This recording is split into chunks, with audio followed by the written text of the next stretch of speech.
¿Qué es presupuesto? Presupuesto habla de pre, algo que es previo, pre antes. Supuesto es una suposición anticipada, podríamos decirlo. Pre, antes, supuesto, suposición. Es una suposición anticipada de algo, ¿ya? En algunos casos, como bien dice María José, se considera como un sinónimo de cotización. Así como, señorita, ¿me puede mandar el presupuesto, por favor? Es como que suena a me puede mandar la cotización, ¿no? Por lo tanto, a veces la palabra presupuesto es usada como un sinónimo de cotización, pero en realidad no lo es, ¿ya? La palabra presupuesto es cuando nosotros nos anteponemos a una situación supuesta. Pero en términos de contabilidad, los presupuestos tienen que ver con anteponernos a un consumo de dinero y de recursos para una actividad económica, ¿ya? O no solo para una actividad económica, para una función simplemente. De hecho, tengo preparada acá una imagen. Les voy a mostrar la imagen que tengo preparadas para ustedes. Aquí está la imagen preparada para ustedes. Y acá, la tengo. Les quería mostrar también esta imagen porque me pareció importante, me pareció contingente hacerlo. Déjenme ver si no me he equivocado y no estoy eligiendo la imagen incorrecta. Les quería mostrar una forma de mostrar un orden. ¿Dónde estás? No, eso no es. Lo perdí. Te perdí. No, aquí está, ya sé. Lo tengo aquí. I got you. Aquí, esto es en documentos. Y se llama presupuesto. Toma, gachito, toma.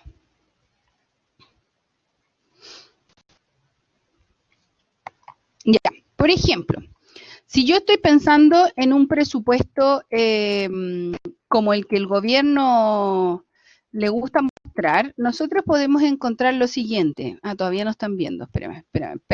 Acá estoy. Ahí está.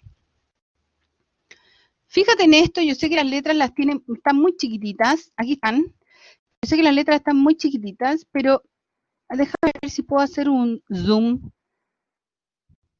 Ahí está.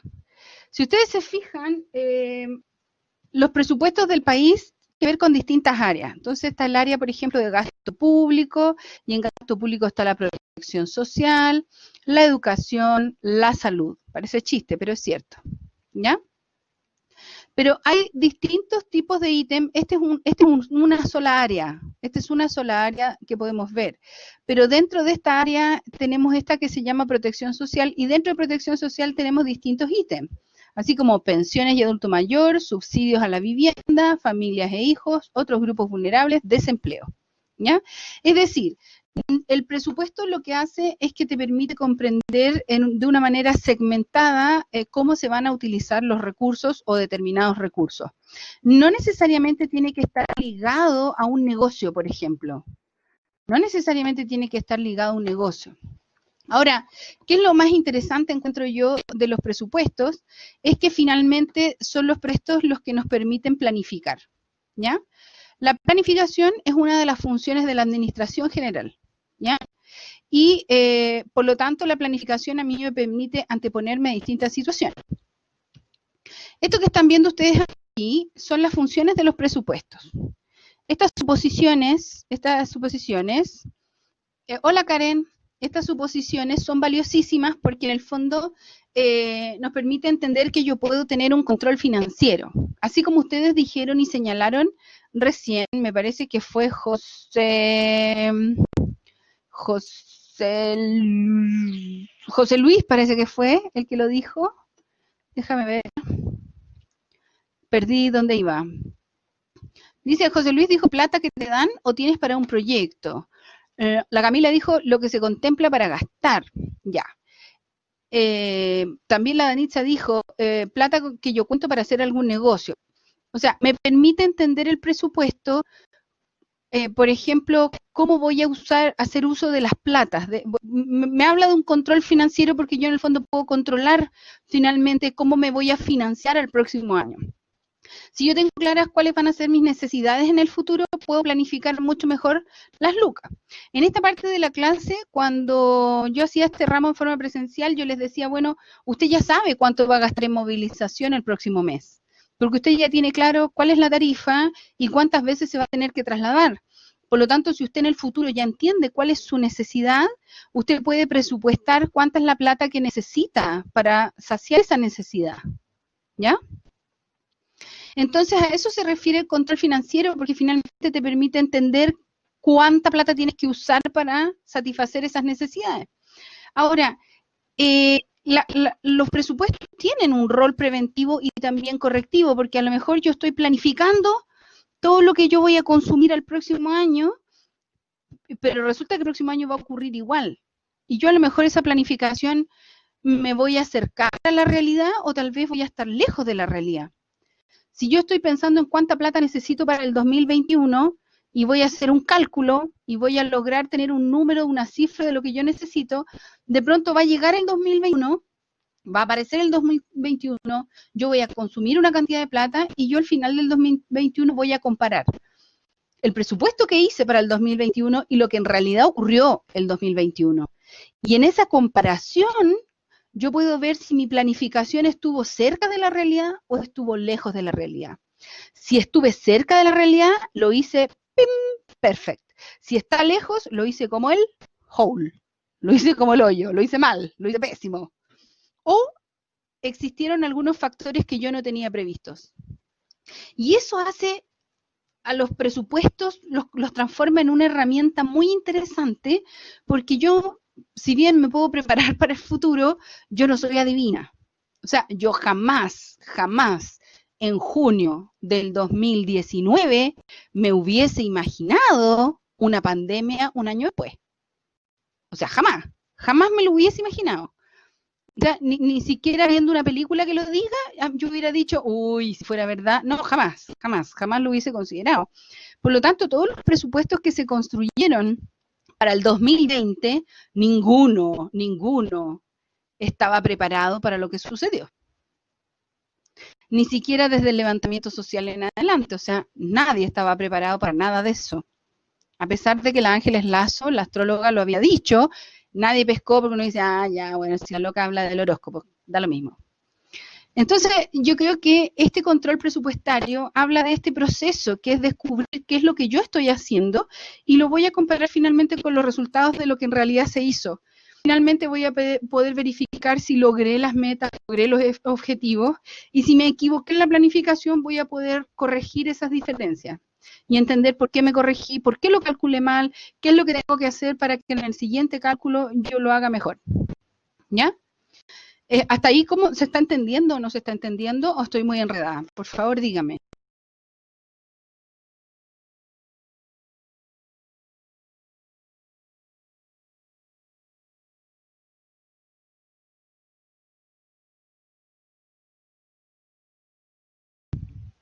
Muy bien, perfecto. Gracias. Gracias por contestar. Esta diapo a mí me encanta. Que dice, ¿para qué sirven los presupuestos? Quiero que se fijen punto por punto. No, mentira, después usted lee esa diapositiva con calma. Yo no voy a leer una diapositiva de ese tamaño. No, jamás. No, jamás. Me voy a concentrar en lo más importante. Tenemos los elementos del presupuesto, ¿ya? Dentro de los elementos del presupuesto tenemos 4 cosas. Uno es el proceso que yo tengo que pasar para lograr presupuestar, ¿ya? Es un proceso, tengo que pasar por un proceso para generar un presupuesto. Luego está la planificación. Yo tengo que planificar la información para la construcción de un presupuesto. Yo primero tengo que ordenar los datos. Y adivinen cuáles son los datos que se usan para construir presupuesto. Adivinen. ¿Qué cosas uso para construir presupuesto? ¿Qué datos son? ¿Qué información es? ¿Cómo se llama este ramo?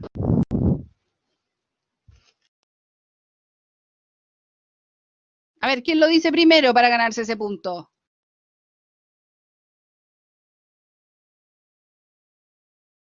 No.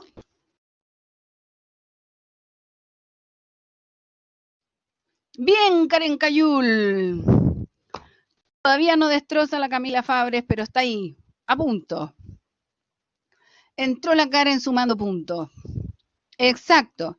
Son los costos los que me sirven para planificar un presupuesto. Por eso esta unidad del ramo se llama costos y presupuestos. Van las dos de la mano. Si bien en este ramo es una unidad entera, costo y presupuesto, en otras carreras es el ramo de costo y presupuesto. Se obvia la parte de contabilidad. Pero ojo, son los costos los que nos permiten construir presupuestos. Entonces nosotros que hemos visto algo de costos, esos costos nos van a permitir entender presupuestos. Ahora, como hemos tenido muy poco tiempo, yo igual quiero ver con ejercicios de costos, ir construyendo presupuestos, que yo creo que eso es lo que vamos a hacer el próximo 17 de junio. ¿Ya? Ahora, ¿cuál es el otro elemento? La confección, es decir, hacer el presupuesto. Yo primero me instruyo en el proceso para construir presupuesto, planifico la información con la que voy a hacer el presupuesto, luego hago el presupuesto y una vez que lo hago, lo chequeo para saber si hay cosas que tengo que cambiar o no. Eso se llama control. ¿Ya? Básicamente es eso. Esta es pregunta de prueba. Les aviso. Ya. Esto que está acá es bueno que lo veamos al tiro. Este diagrama, ¿dónde está? Acá. Este diagrama dice lo siguiente. Existen dos procesos presupuestarios, ¿ya? Y dice ahí que el proceso, dice, es el que sirve para realizar la elaboración, implementación y control de los presupuestos, ¿ya? Implementación como sinónimo de ejecución. Y ahora escuchas, y ahora está avisando Camila Fabres que no se oye. ¿Los demás escuchan? No. Reinicia, Camila. Reinicia. Reinicia, te espero.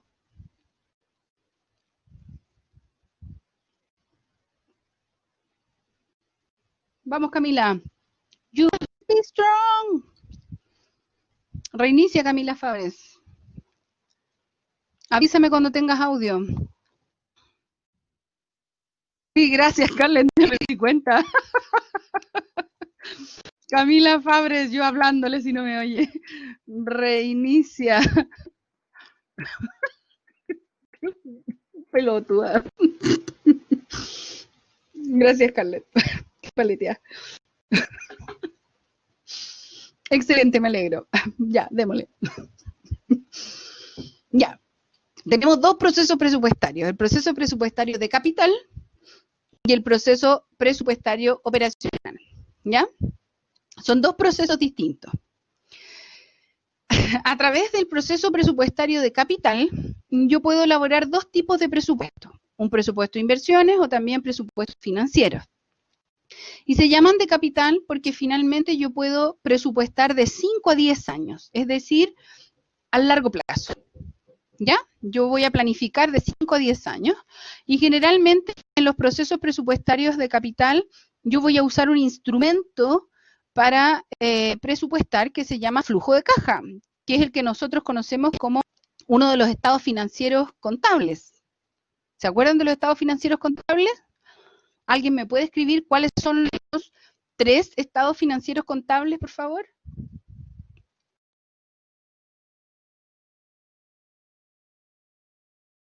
Gánese ese punto, por favor.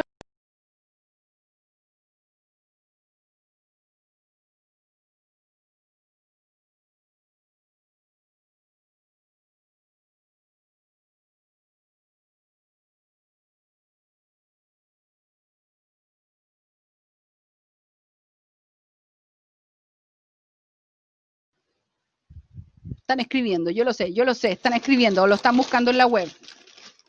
Esa también es una opción. Los pillé volando bajo.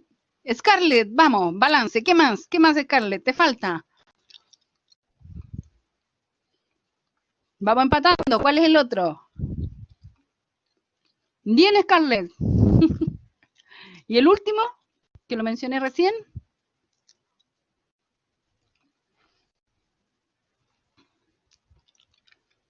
Bien, muy bien, Karen, muy bien, Scarlett. Punto para Scarlett. Sí, gané, gané. Áltate ti, gané. Sí, pasaste a la cabeza, querida Scarlett. Pasaste a la cabeza. Gracias, Karen, también por participar. Esos son los tres estados financieros contables: el balance general, el estado del resultado y el flujo de caja o efectivo. Y es a través de un flujo de caja que nosotros podemos hacer presupuestos dentro de un proceso presupuestario de capital de 5 a 10 años. Yo les voy a mostrar el flujo de caja la próxima semana. Yo sé que se espanta uno cuando ve el flujo de caja, pero de verdad que no es nada terrible, ¿ya? No es nada que ustedes no puedan hacer. Y el otro proceso presupuestario es el operacional. Ahí está en plural, me equivoqué, como está en PDF no lo puedo corregir, pero es proceso presupuestario operacional. Y este proceso sirve para construir presupuestos de un año. Generalmente es para el próximo año, ¿ya? Y con este proceso yo puedo hacer dos tipos de presupuestos: el presupuesto de operación y un presupuesto financiero también. Y nosotros nos vamos a enfocar en presupuesto de operaciones, ¿ya? De hecho es al revés, debiera decir proceso presupuestario operacional y debiera decir presupuesto operacional, no operaciones. Bueno, no importa, ustedes me entienden. Entonces, nosotros podemos a través del capital tener presupuesto de inversiones, presupuestos financieros, y en operacional podemos tener presupuesto de operaciones y también presupuesto financiero. Se repite el financiero en ambos, ¿ya? Es decir, las finanzas. ¿Cómo voy a financiar? A eso se refiere. ¿Cómo voy a financiar la actividad de la que estoy hablando, de la que me he referido? Dentro de los procesos, bueno, aquí les puse esta diapo que habla de los procesos presupuestarios. Esto también viene del libro de Irarrázaval. Irarrázaval define la contabilidad dentro de ciertos términos. Esta materia es vieja, pero vieja, así vieja mi abuela que tiene 95, así de vieja, una cuestión re vieja esta materia. Increíble que hasta el día de hoy todavía es aplicado. Esta diapo explica el diagrama anterior, ¿ya? Después tenemos aquí presupuesto de operación, presupuesto financiero. Quiero enfocarme en esta columna que está acá. Quiero pensar en esta. Cuando dice ahí que el proceso presupuestario operacional se construye a través de una secuencia, se refiere a esto que está acá. Si yo voy a hacer un presupuesto de operación, voy a ordenar la información, probablemente la voy a ordenar por tablas, y voy a explicar en cada tabla el uso de esos recursos, de esos dineros. Y el presupuesto de operación comienza con el presupuesto de ventas, luego con el programa de producción, después con el presupuesto de materias primas, y así sucesivamente, presupuesto de mano de obra, presupuesto de costos indirectos. Esto de las existencias y presupuesto de las existencias yo lo omití, lo simplifiqué en este ramo, no les pasé nada de inventario, están las diapositivas, ustedes lo pueden leer, pero no lo voy a evaluar. Y esto de las existencias de los productos terminados y el presupuesto de existencias tampoco lo voy a incluir. Y finalmente terminamos con el presupuesto de gasto de administración y ventas.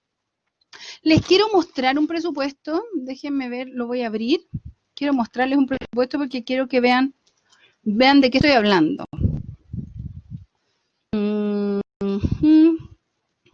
You must be strong. Les canto Chira mientras, ¿no? Ya, a ver, aquí les voy a mostrar presupuesto. Ábrete eso.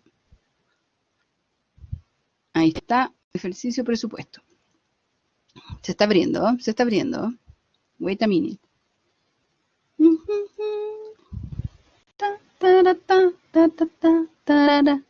Let it go. Eso no es. Tampoco. No se entiende aquí. Como lo cambié de formato.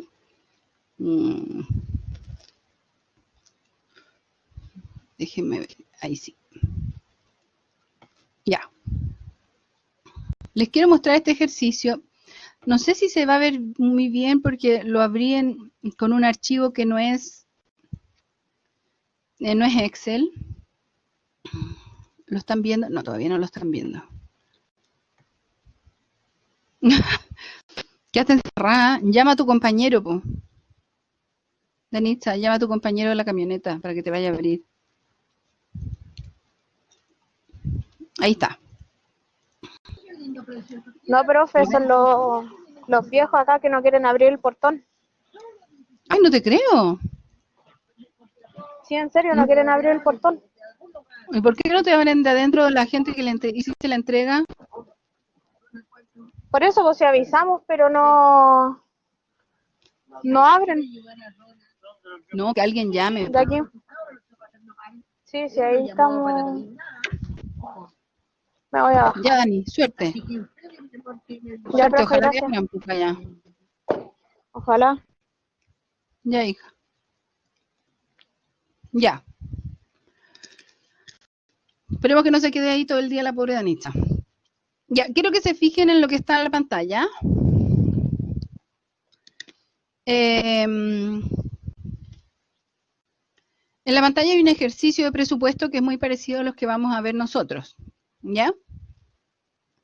Aquí dice, usted trabaja en una consultoría pecuaria y está a cargo del presupuesto del próximo año. Es decir, es un presupuesto de operaciones. ¿Ya? Esta consultora se ofrece más de 20 servicios entre estudios genéticos y estudios de evolución de camadas. ¿Ya? Da información sobre los precios, donde la proporción de contratos efectivos en el mercado, bla, bla, bla, bla, bla. El crecimiento de la consultora se ha mantenido con los últimos años con una tasa de 20% mensual. La facturación del año anterior fue de 138 millones, considere como gasto de administración un 5% y en materias primas un 8% anual del total de las ventas entre los equipos de laboratorio y los insumos. O sea, te está diciendo aquí que las materias primas son los equipos de laboratorio y los insumos. Es decir, el uso de los equipos de laboratorio y los insumos que ocupo cuando uso los equipos de laboratorio. ¿Ya? Ojo con eso. Ya. Este es un ejercicio bien sencillo de presupuesto. Yo sé que así al leérselo de esa forma a lo mejor no le queda claro. Lo que habla este ejercicio es que usted tiene que hacer el presupuesto de una empresa que tiene dos tipos de servicios, ¿ya? Y los trata como producto. Entonces dice que además tiene una determinada cantidad de ventas y que ha crecido un 20% cada año. Entonces supongamos que usted está construyendo este año con información del año pasado y el presupuesto del próximo año. O sea, hoy 2020 estoy usando la información de lo que ocurrió el 2019 para hacer el presupuesto de operación del 2021. ¿Ya?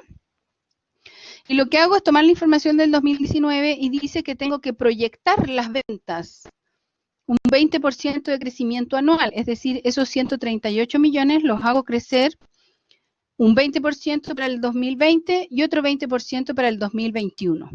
Y eso me da un presupuesto de ventas de 200 millones de pesos, de los cuales 80 son en estudios genéticos y 120 son por vender evolución de camada. ¿Ya? ¿Y por qué les quería yo mostrar este presupuesto? Porque si ustedes se fijan aquí, yo creo, según yo, que aquí se entiende mucho mejor. Y aquí dice, comienza el presupuesto de ventas así, de esta forma. No sé si se puede, le podremos dar color a esto. Ahí está. Este es el presupuesto de ventas. Una vez que tengo definido el presupuesto de ventas, puedo visualizar también el presupuesto de producción.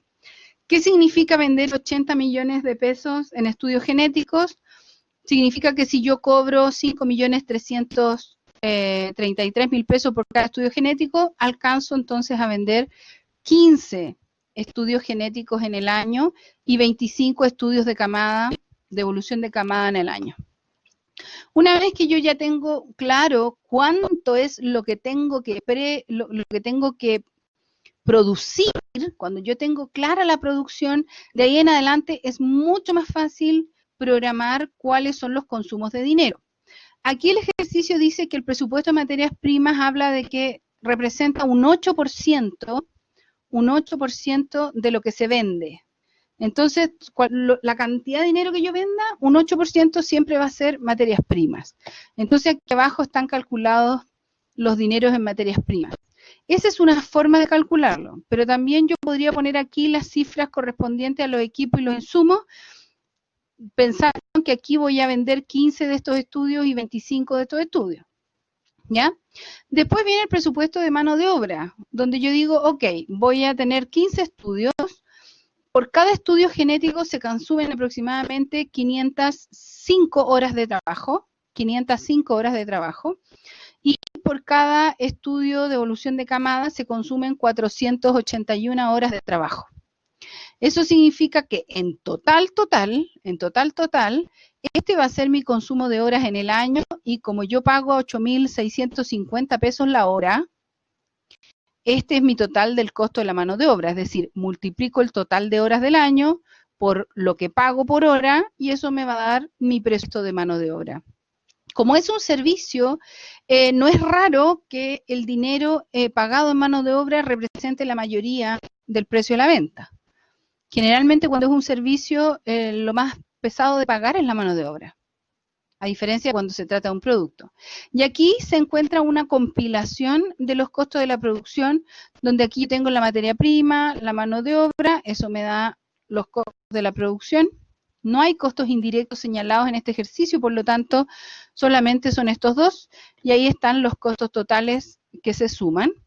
Finalmente están calculados los costos unitarios, y la última tabla es la tabla que me da el resultado final del presupuesto, donde me dice si voy a ganar plata o no, y aquí presenta finalmente las utilidades. ¿Cómo se calculan las utilidades? Eso es bastante fácil. Las utilidades calculan, uy, qué pesado el mouse. Las utilidades se calculan restando a las ventas todos los egresos. Es decir, a los ingresos le resto todos los egresos y eso me da una utilidad. ¿Ya? Esto básicamente es un presupuesto de operaciones. ¿Ya? Eso es un presupuesto de operaciones. ¿Alguien tiene una duda sobre lo que dije o está muy enredado? ¿Lo dije muy mal?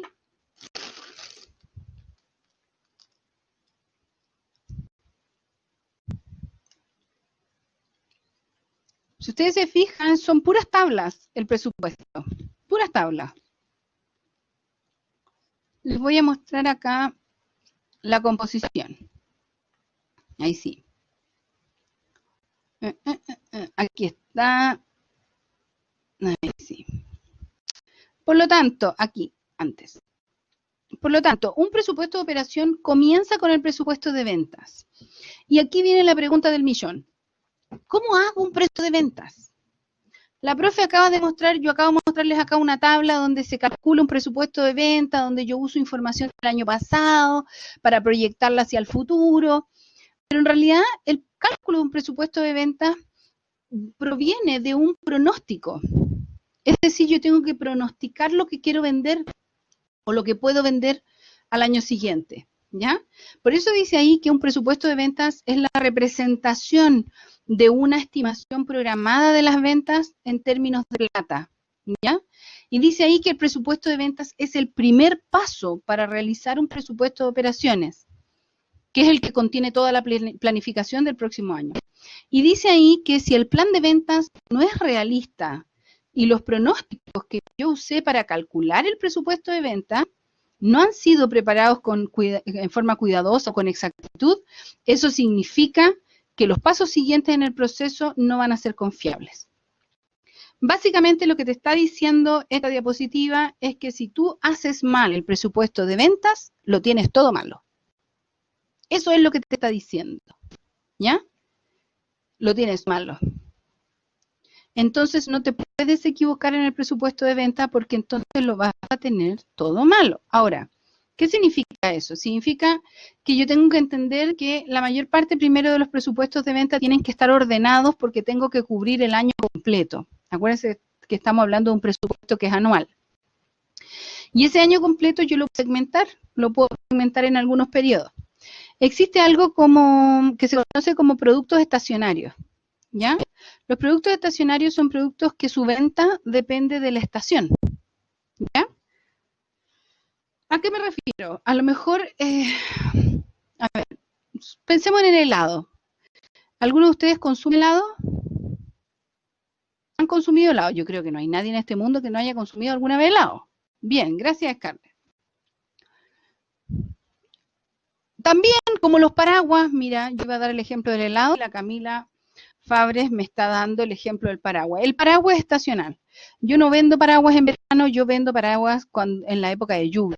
Eso es un producto estacional. Gracias. Casi me mando como 10 minutos hablando del helado. Entonces, ahí yo, por ejemplo, ahí me sirve segmentar las ventas o presupuestar las ventas en forma segmentada porque yo puedo demostrar que mi flujo de ventas depende obviamente de la estación. ¿Ya?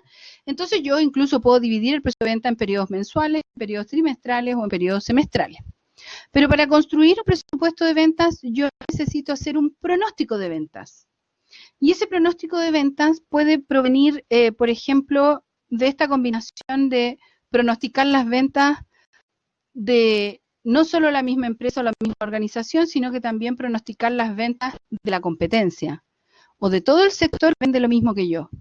¿Ya? Y eso significa que yo no solo estoy planificando para mí, sino que tengo que planificar para mí pensando en el entorno. ¿Ya?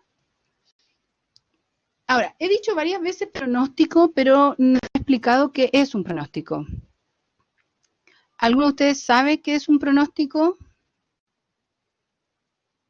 Así como que le huele a qué es un pronóstico.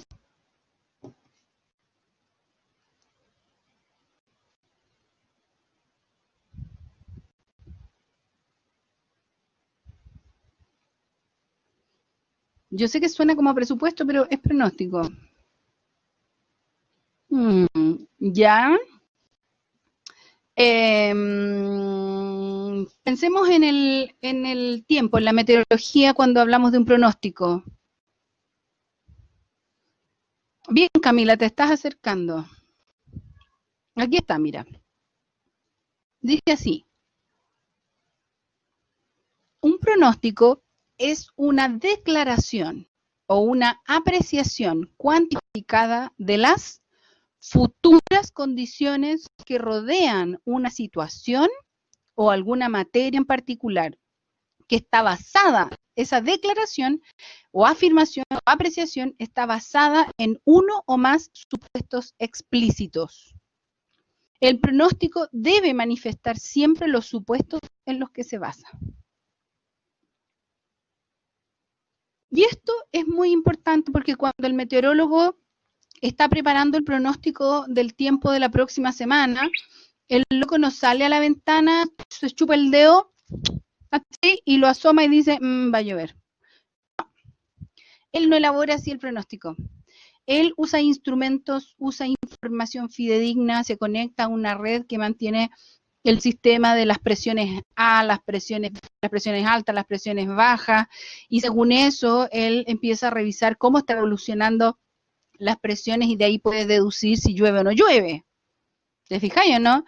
Pero el pronóstico tiene que estar construido con información, no dice ahí fidedigna, dice con información que provenga de supuestos explícitos, que sean comprobables, que tengan un sustento.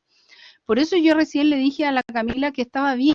¿Por qué? Porque ella dice, según los antecedentes pasados. En realidad es según antecedentes comprobables, según antecedentes fidedignos que tengan un sustento creíble y así con nombre y apellido. Yo generalmente les hacía esta pregunta, hacía un ejercicio para explicar los supuestos explícitos, lo voy a hacer ahora, pero lo voy a hacer así en términos generales, que es un ejercicio que me gusta mucho para entender lo que son los supuestos explícitos. Dice así, yo generalmente en la clase hacía una afirmación y ustedes, los alumnos, me decían si estaban de acuerdo o no con esa afirmación. Si ya lo dije, no importa, aguántese escucharlo 2 veces. Entonces, yo les decía ya, voy a hacer una afirmación. Se consume más caviar en se consume más caviar en Vitacura que en Cerrillos. ¿Ya? Las comunas de Vitacura y Cerrillos. La mayoría de los alumnos estaba de acuerdo conmigo con esa afirmación, que se consumía más caviar en Vitacura que en Cerrillos.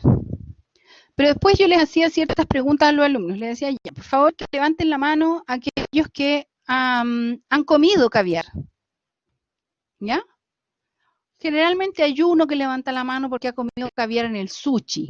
Entonces, como que por ahí, hay alguno que ha consumido. Después yo les preguntaba si exactamente cuál era el precio de un tarro o de un frasco de caviar. Y ahí como que nadie sabía. Y después yo les preguntaba si alguna vez habían buscado información sobre el caviar en la web. Y ahí también nadie había buscado información sobre el caviar. ¿Ya? ¿Eso qué significa? No significa que la afirmación esté equivocada. Significa que esa afirmación está basada sobre supuestos implícitos, porque personas que nunca han buscado en la web sobre el caviar, que nunca lo han probado y que tampoco tienen idea cuándo sale, esas personas sí pueden afirmar acaso que en Vitacura se consume más caviar que en Cerrillo. Eso es un supuesto implícito, porque no tiene ningún sustento. ¿Qué sería acompañar esa afirmación con supuestos explícitos? Sería, por ejemplo, que yo dijera que existe un estudio de la Universidad Diego Portales que dice que hoy en día el consumo del caviar en personas entre 18 y 50 años está asociado al sushi. Y el segundo antecedente que yo puedo aportar es que efectivamente las patentes para vender sushi son mayores en Vitacura que en Cerrillo. Y con esos dos datos, yo recién puedo afirmar, basándome en supuestos explícitos, recién puedo afirmar que sí se consume más caviar en Vitacura que en Cerrillo. ¿Y por qué me preocupo de hacerlo bastante, de ponerle bastante énfasis a esta situación? ¿Por qué? Porque es muy fácil chamullar. Es muy fácil decir, pero es que caleta de gente consume esa cuestión. Si tú no tienes el dato, no lo mediste, no lo probaste, entonces no te sirve. José Luis dice, yo antes estaba en Vitacura y nunca probé el caviar. Excelente. Tampoco has comido sushi yo nunca he comido sushi con caviar. O sea, yo he comido sushi, yo creo que comeré sushi 2 veces al año, porque además no me gustan las cosas crudas, entonces como así como de vez en cuando para hacer daño. Y yo nunca he comido caviar en el sushi. Ahora sí he tenido un frasco de caviar en la mano y me han dicho vale tanto, entonces lo que dice José Luis es real. Pero eso no significa que no se consuma más caviar en Vitacura que en Cerrillo. Cuando yo hago una afirmación, yo me imagino que alguna vez le habrá pasado estar en un carrete familiar o en un carrete con amigos y alguien dice, no, lo que pasa es que hay un estudio que dice que bla, bla, bla, bla, ¿de dónde andalar? ¿Qué estudio? Si no te aparece ahí el nombre del estudio con el nombre y apellido y el título, no vale, no cuenta. Nadie puede ganar una discusión diciendo, no, pero es que toda la gente opina lo mismo. No, falso. Si no lo mediste, no lo puedes afirmar. Que esas son la mayoría de las peleas que yo tengo acá en la casa, ¿no? Cuando a mí en la casa me dicen a ver, porque la mayoría opina y yo le digo, a ver, ¿a quién le he preguntado? O sea, yo no puedo hacer semejante afirmación. No, es que la mayoría si se encuentra el billete lo recoge. Chuta, pero no lo sabéis, po. ¿Hay hecho el levantamiento de información? ¿Le he preguntado a la gente? Sí, a lo mejor hay cosas que de sentido común te dicen que sí, que pueden ser de esa manera. Pero si no está acompañado de un supuesto explícito, no puedo construir. Y de eso se trata el pronóstico que se usa para un presupuesto. Que tiene que estar hecho en forma fidedigna porque de lo contrario, corres el riesgo de que todo tu presupuesto esté malo. Y además, no solo tengo que basarlo en supuestos explícitos, sino que tengo que en el presupuesto informar de dónde saqué la información. Si yo estoy diciendo que es súper buen negocio vender leche condensada, entonces nosotros vamos a vender 10.000 sachets de leche condensada el próximo año, tiene que venir acompañado con la información de dónde lo saqué. Y a lo mejor no puedo adivinar el futuro, pero a lo mejor yo hice una prueba, entonces fui a la feria del domingo y di muestras de leche condensada y a la gente que le di muestras le pregunté, ¿usted compraría leche condensada en sachet, así en sobrecitos con la mayonesa? ¿Usted compraría leche condensada así para el café, para llevar? Hice un levantamiento de información, me basé en información fidedigna, hice el estudio, ¿Cachai, no? Y por eso me gusta hacer énfasis en esto, porque me parece que es la mejor manera de acompañar la información. Además, dice aquí que para realizar un presupuesto de venta, yo tengo que preparar, obviamente, el pronóstico de venta, y dice ahí que yo me tengo que además poner bajo diversos supuestos alternativos. Es decir, me tengo que poner en un buen escenario, en un mal escenario y en un escenario intermedio con respecto a las ventas. ¿Y eso qué significa? Nos trae a nuestra realidad, otra vez nuestra realidad nos azota, porque claramente los presupuestos de venta que se elaboraron por cualquier empresa el año pasado, ninguna pudo haber previsto o pronosticado el peor escenario de ventas posibles de este año. Ahora usted me dirá, profe, depende, porque los de las mascarillas yo creo que no se veían venir una tremenda explosión de ventas, y es verdad. Hay productos y productos. ¿Quiénes podríamos decir nosotros, pensando en los presupuestos y todo eso, quiénes creen ustedes que son las empresas o personas que se han visto beneficiadas con esta pandemia aquí en Chile, económicamente hablando? ¿Qué opinan de eso? ¿Quiénes? ¿Quiénes? ¿A quién te huele a ti?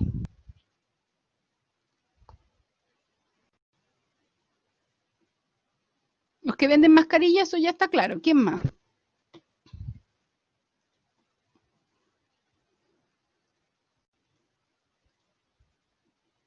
Vamos, participa, participa. Ganar ese punto, querido.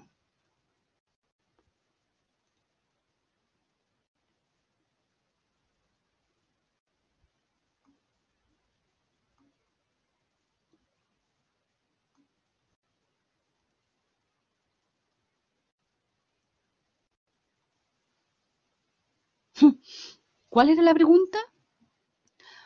¿Qué empresas ustedes creen que excedieron su pronóstico de ventas este año con la pandemia? José Luis partió primero con el alcohol gel, le sigue la Scarlett Navarro con las farmacias, supermercados, qué buena, ¿eh? No lo sé si los supermercados. Los delivery, excelente, Karen. Las compañías telefónicas, sí, también. Las compañías que ofrecen internet, esas también. Sí, efectivamente. Excelente, muy bien. ¿Y qué empresas ustedes creen que, de las que ya han quebrado, o sea, ya quebraron ya, pero qué empresas creen ustedes que este año puede que mueran? ¿Qué productos venden que puedan morir? ¿Qué empresas son las que cooperan este año?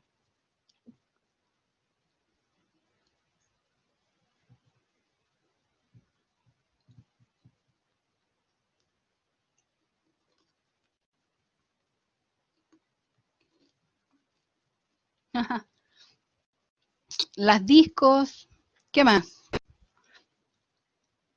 Pasó a la cabeza Camila. Camila Fabre pasó a la cabeza. Los cines, muy bien. ¿Botillerías? No, no, Danitza, estáis lejos. Estáis lejos, hay un montón de botillerías. Ah, las botillerías, claro, porque son las distribuidoras las que están. Puede ser, ¿ah? Puede ser.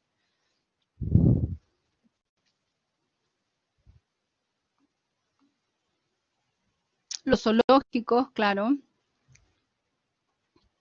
Los de pizza. Pucha, los de comida no debieran cooperar. Yo el otro día estaba pensando justamente en la fuente alemana. Yo me acuerdo que era muy chiquitita cuando a mí nos llevó a comer a la fuente alemana y nos tuvimos que comer así como medio sándwich, cada una con mi hermana, porque además era muy caro. Y, y me encantó. Entonces, cuando adulta, yo iba así como una vez al año a comer a la fuente alemana, que era como la cita regular de la vez al año. Liter Pizza. Y me extrañó cuando ellos cerraron, porque yo dije, bueno, ¿y por qué no pasaron no evolucionaron a la venta online? O sea, ellos podrían, teniendo el local, por ejemplo, en Pero Valdivia, ellos podrían desde ahí, a pesar de estar en confinamiento, podrían haber tenido el permiso por comida y podrían haber repartido a domicilio. O sea, podrían haber tercerizado esto de la entrega por motocicleta y haber vendido igual. Yo creo que les podría haber ido bien igual, más que cerrar. Pero bueno, sí, efectivamente todas las empresas de diversión, yo no quiero ni pensar, por ejemplo, en esas empresas. ¿Ustedes han visto esas empresas que tienen camas elásticas? Es así como un galpón gigante con puras camas elásticas y la gente salta. Esos locales son de una inversión súper alta. O sea, ahí tú metiste cualquier luca en esa cuestión y para construir, para habilitar, para pagar el arriendo de los galpones, todo eso. Entonces, sí, toda esa gente cooperó porque ¿quién va a ir? Aunque tú pongas todas las medidas de seguridad, o sea, tampoco están los ánimos para ir a divertirse, creo yo. O sea, la cosa está verdaderamente mal. Así que lo encuentro así como, uff, wow, heavy. Eso significa entonces que los presupuestos, a pesar de que estén hechos, a pesar de que estén basados en una buena proyección del sector, del mercado, cómo se mueve la demanda, cómo se mueve la oferta y todo eso, a pesar de eso, aún así no te asegura el éxito de las ventas. Porque aún así hay un montón de variables que no dependen de ti, ¿ya? Por lo tanto, lo primero que se define son las ventas y luego yo también puedo visualizar, porque aquí hay dos cosas de la mano, el presupuesto de las ventas y el programa de producción. El programa de producción se puede construir a partir de las ventas o al revés. Yo las ventas también las puedo construir a partir de la capacidad que yo tengo de producir. Eso significa que la producción se establece dentro de un marco de capacidad que tiene que ver con cuánto puedo hacer, ¿ya? Pensémoslo de una manera bastante simplificada. Si yo estoy hablando de que yo quiero trabajar haciendo peluquería canina a domicilio, ¿ya? ¿Cuál podríamos decir que es la limitación que yo tengo para vender mi servicio? ¿Cuál es la limitación? ¿Qué es lo que me va a limitar a mí como peluquera a domicilio, peluquera canina a domicilio? ¿Qué es lo que me va a limitar para producir? Algo que me diga, no, de aquí para allá ya no puedes producir más. ¿Qué es el límite? ¿A quién se le ocurre? Ya, la Scarlett dice enfermarse con COVID, ¿ok? De nuevo, estamos hablando de la capacidad productiva, la capacidad que yo tengo de producir. Si mi negocio es ser una peluquera canina a domicilio, ¿qué es lo que va a limitar mi capacidad de producción? La Scarlett habla de enfermarse con COVID. Yo no me refiero a esa limitación excepcional, me refiero a qué me limita a mí en general, que me va a marcar la diferencia entre poder vender 10 servicios o vender 100 servicios a la semana, por ejemplo.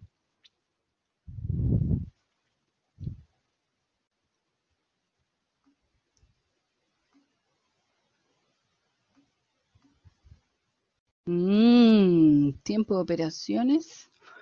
No, Camila Fabre dice el tiempo de operaciones, Scarlett dice la prioridad. Ya. Para ir al punto correcto, dígame, ¿cuánto demoro aproximadamente? ¿Cuánto me puedo demorar en un corte de pelo de perro? La Karen dice la distancia, bien. La Camila Fabres insiste con cantidad de insumos. 2 horas, dice la Camila. 2 horas desde que llegué a la casa y pasan 2 horas y yo salgo de la casa. Eso es como un máximo, ¿cierto? Ok. Me voy a enfocar en el máximo. Eso significa que si yo me demoro 2 horas en prestar el servicio, máximo, así a todo reventar, si me demoro 2 horas, ¿cuántos servicios alcanzo a prestar en el día?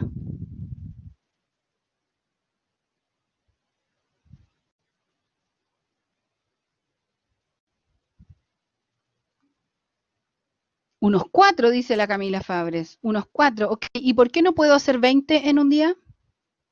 ¿Qué es lo que me limita a hacer 20?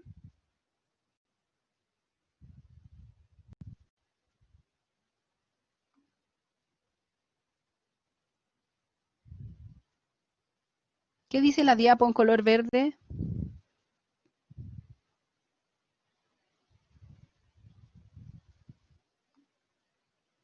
Claro, pues, es el tiempo. Entonces, mi capacidad productiva, yo como Rocío Muñoz, que a lo mejor me voy a dedicar a hacer peluquería canina, mi capacidad productiva está limitada por el tiempo que tengo para prestar servicios. Eso significa que si yo como persona solo alcanzo a hacer 4 servicios diarios y mi necesidad, la demanda de mi servicio es de 10 diarios, entonces hago lo que está diciendo Camila Fabrés, que si tengo más mano de obra, el tiempo entonces no me va a limitar. Solo me va a limitar la cantidad de mano de obra que yo tenga para ejecutar esos servicios. Significa que entonces mi límite como individuo, mi capacidad máxima productiva individual es de 4 diarios. Si necesito vender 10, no voy a decir, no puedo, no tengo el tiempo. No, Nica, voy a llamar a un compañero y le voy a decir, oye, mira, estoy trabajando así, lo hago así, así, así, bla, bla, bla. Necesito que hagas los tiempos que yo no, los servicios que yo no alcanzo. Y así tú construyes. En las empresas pasa que cuando yo cuantifico los volúmenes de producción, yo entiendo cuál es mi capacidad. Si yo elaboro algo, si yo fabrico algo, tengo que tener bien claro en esa fabricación cuál es la capacidad productiva de la máquina. ¿Ya? ¿Y eso qué significa? Por ejemplo, supongamos, les voy a contar una historia breve que espero que les guste. Justo a raíz de esto de los sachets de leche condensada. Hace bastantes años atrás, cuando trabajaba en Snowy, en esa empresa era el dueño y yo, no éramos nadie más, y a nosotros se nos ocurrió la brillante idea de hacer sachets de leche condensada. Así como existían los sobrecitos de ketchup, de mayonesa y de mostaza, nosotros queríamos hacer sobrecitos de leche condensada, porque además hace años existían los sobrecitos de manjar. ¿Ya? No sé si ustedes han visto esas bolsitas chiquititas de manjar. Y se nos ocurrió hacer lo mismo en leche condensada y nos pareció muy raro que nadie hiciera de leche condensada. Así dijimos, ¿pero por qué?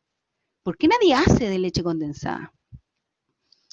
Bueno, la cosa es que, la normativa de calidad de alimentos con respecto a la leche condensada dice que tiene que tener algún tipo de refrigeración y de contención y que tiene que estar lejos de la luz por los efectos de la luz en la leche, etcétera, etcétera. Pero eso significa que el sachet no tenía que ser transparente, solo eso. Y se nos ocurrió hacer eso y empezamos a cotizar las máquinas que hacen las bolsitas. Se llaman sacheteadoras porque hacen sachet, que es la palabra en inglés para nombrar el sobre. Y las sacheteadoras eran terribles de caras. Eran súper caras, eran así como 14 millones, la más barata brasileña de su mano. O sea, eran súper caras para nosotros en esa época. Y eran máquinas grandes, entonces teníais que instalarlas en un lugar bien particular. Y lo otro era que para hacer el sachet tenías que mandar a hacer la manga donde iba a estar el producto. Son unos tubos así, los sobrecitos se hacen así en unos tubos, que es el envase. Es como un tubo, entonces el tubo se rellena y después la máquina lo que hace es sellar y cortar ese tubo y quedan en forma así de sobrecito. Así es que dijimos ya, entonces si no podemos comprar la máquina, arrendemos a alguien que la usa y descubrimos que había una sola empresa en Chile la que hacía todos los sachets, todos, así los del McDonald's, los del Kentucky, los del restaurante no sé cuánto, los del no sé qué. Era una empresa que prestaba el servicio de sachetear y lo hacía para todas las empresas de Chile. ¿Ya? Y quedamos súper impresionados con esa información y les pedimos a ellos una cotización para sachetear leche condensada y nos dijeron que no, sin ninguna razón, sin ningún motivo, nos mandaron así media vuelta para afuera. Ya quedamos terrible picados y seguimos buscando y encontramos que los que hacían el sachet de manjar era la empresa Quillayes, de quesos Quillayes, o lácteos Quillayes hoy en día. Y mi jefe, que en ese tiempo él era hijo de los dueños de Calzados Guante y Gacel, Félix Alcartegaray, que ahora ya no tienen Guante y Gacel, él me dijo, voy a ir a pedir así como audiencia con el gerente del área de Quillayes. Y así que ahí estaba yo metida en una reunión con un gerente y le explicamos cuál era nuestro proyecto, cuáles eran nuestras intenciones y le dijimos que en realidad nosotros teníamos muy bajo recursos para poder invertir y que pensábamos hablar de una producción muy pequeña, de unas 10.000 unidades, como para probar si efectivamente servía hacer sachet de leche condensada, ¿ya? De leche condensada y no de manjar. Y este gallo dijo, ya, denme un tiempo, lo voy a evaluar y les cuento. Y nos citó al tiempo después a una reunión y nos dijo, no vamos a poder hacer negocios y les quiero decir por qué. Esta máquina, la máquina que sachetea el manjar, hace 100.000 unidades de manjar por hora, de sobrecitos de manjar por hora, 100.000. 100.000, por hermano, 100.000. Y nosotros queríamos hacer 10.000. Entonces él dijo, eso significa que para sachetear las 10.000 unidades de leche condensada, que a esta máquina le tomaría 6 minutos en sachetear, eso significaría que esta máquina que se lava todos los días, cuando se termina de usar la máquina del manjar, se lava completa, entera, si pieza por pieza se desarma entera la máquina y se hace todos los días. Y en este caso tendría que hacerse 2 veces en el día porque habría que lavarla de manjar para luego echarle leche condensada.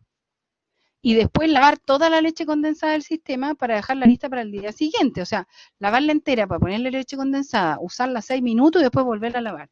Y él dijo, el costo de la lavada es tan alto para ustedes que les encarecería demasiado el sachet. Por lo tanto, no les voy a vender, no les voy a arrendar la máquina. Y ahí quedamos, pues. Fue así como, plop, chanfle, hicimos los cálculos y efectivamente, pues no era viable. No era viable hacer los sachets de leche condensada y ahí entendimos por qué nadie vendía los sachets de leche condensada. Por la flauta madre. Pero bueno, ese es un ejemplo de cómo nosotros podemos responder de producción, podemos responder la pregunta de si podemos vender o no. A veces la respuesta de la venta no tiene que ver con el mercado, no tiene que ver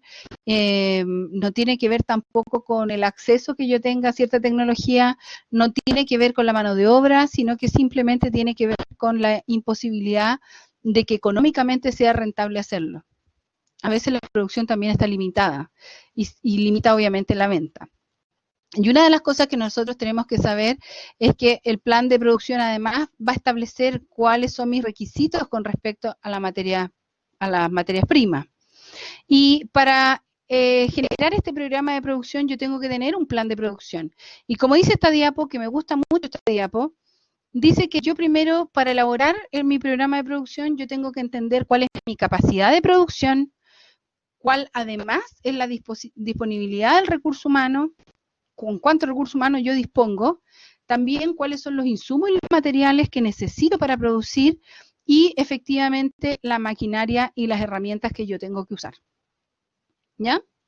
Eso es de vital importancia porque en el fondo son estos factores los que van a influir en que yo programe o no programe mi producción.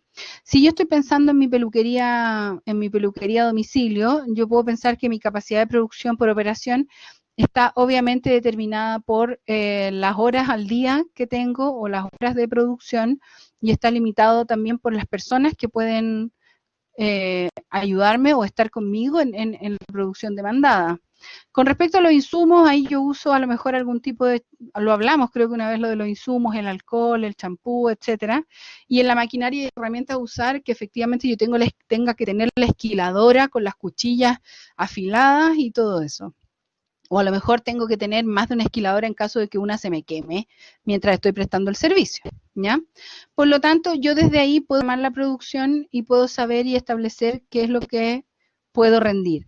Y ahí dice requerimiento de la maquinaria y equipo, es decir, cuando yo produzco usando maquinarias, usando equipos, y con esto voy a cerrar la clase de hoy, es importante comprender que esa maquinaria por sí misma tiene una capacidad de producción. Hay maquinarias que dice, por favor, no la tenga encendida más de una hora. El motor no lo va a soportar. Por lo tanto, yo tengo que tener un resguardo y en mis cálculos yo tengo que tener la consideración de las fichas técnicas de la maquinaria. ¿Ya?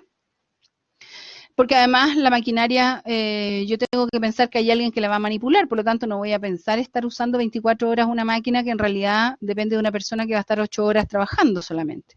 Por eso ahí dice los días hábiles de trabajo, el número de turno y las horas legales.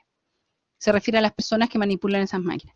Y cuando yo trabajo con máquinas es muy importante tener una hoja de ruta de la máquina, tener una ficha del registro de la actividad que tiene la máquina de por sí.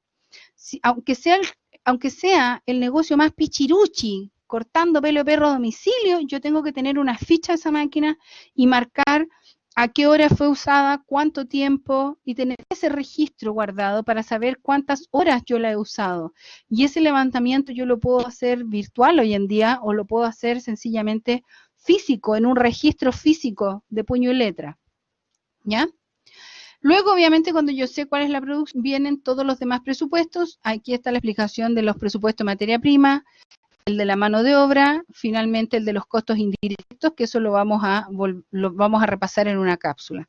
Todas estas diapositivas que faltan, yo se las voy a explicar en una cápsula, por lo tanto, va a ser materia que no va a ser online, sino que va a ser clase grabada y ustedes van a tener la obligación de escucharla o verla.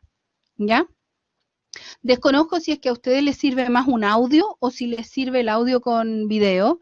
Me gustaría que me lo dijeran porque estoy tratando la posibilidad de grabar audios a lo mejor en vez de video de las clases online. De las clases que no son sincrónicas, que no son con ustedes.